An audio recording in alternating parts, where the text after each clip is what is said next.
নগরীর কাউনিয়া থানাধীন ভাটিখানা সড়কে পাশের বাড়ি থেকে নিখোঁজ হয়ে যাওয়া কিশোর সান এর ঘরে এখনো চলছে কান্নার রোল।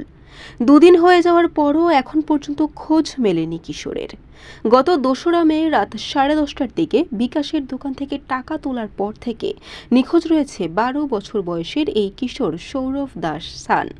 তার পিতার নাম সজল চন্দ্র দাস এবং মাতা মিতু রানী ঘোষের ঘরে এই মুহূর্তে চলছে কান্নার আহাজারি। মুক্তিপণের বিনিময়ে হলেও নিজের সন্তানকে ফিরে চান মা ও তার স্বজনরা।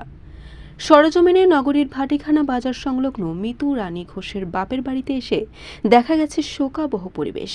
সান্ত্বনা দিতে আসা স্বজনদের আঁকড়ে ধরে কাঁদছেন মা মিতু রানী। কান্নারত কণ্ঠেই তিনি জানালেন, এটি তার বাবার বাড়ি।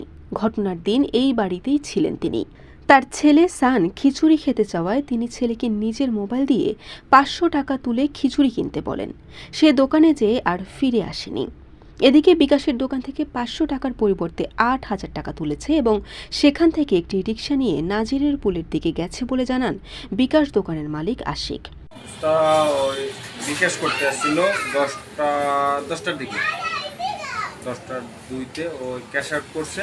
ক্যাশ আউট করে টাকা তুলে এখান থেকে বের হয়ে যাবে। সম্ভবত আরেকটা আশিক ভাইয়ের দোকান, ওইখান থেকে দেখছি রিক্সা উঠে চলে।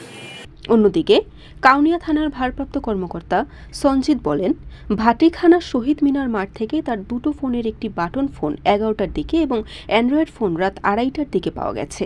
আমরা নগরীর সব সিসি ক্যামেরা পরীক্ষা করে দেখে অব্যাহত রেখেছি। এছাড়াও দেশের সব থানায় তার ছবি পাঠানো হয়েছে। তো এখন পর্যন্ত আমরা আসলে যে শান দাস, যে কিশোর যে নিখোঁজ রয়েছেন, তাকে উদ্ধারের কাজ করতেছি। তার এবং তার মায়ের দুজনেরই সিরিয়া সংগ্রহ করেছি। সিরিয়া নিয়ে আমরা কাজ করতেছি, আমার অফিসাররা কাজ করতেছি। তো পাশাপাশি র্যাবও কাজ করতেছে। র্যাবের যে মেজর তৌফিক, ওনার সাথে আমার কথা হয়েছে। আমরা চেষ্টা করতেছি, আমাদের আসলে প্রচেষ্টা অব্যাহত আছে।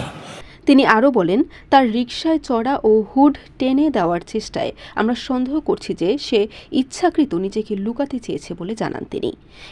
এদিকে মা মিতু রানী ও তার পরিবার ছেলেকে উদ্ধারের জন্য র্যাব পুলিশের সর্বাত্মক সহযোগিতা প্রত্যাশা করছেন।